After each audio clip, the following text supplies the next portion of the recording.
আল্লাহ নিজের হাতে রমজান সাজাইছেন। আল্লাহ বলে, বান্দা শোনো আমি রমজানকে কেমনে সাজাইলাম। 1, পুরা মাস রোজা। 2, প্রতিদিন ইফতার। 3, প্রতিদিন সাহারি। 4, প্রতিদিন 20 রাকাত তারাবি।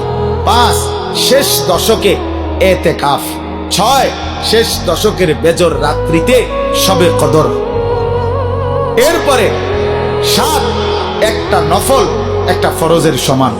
8, একটা ফরজ 70টা ফরজের সমান। 9, প্রথম দশক রহমত। 10, মাঝখানের দশক মাগফিরাত। 11, শেষ দশক জাহান্নাম থেকে মুক্তি।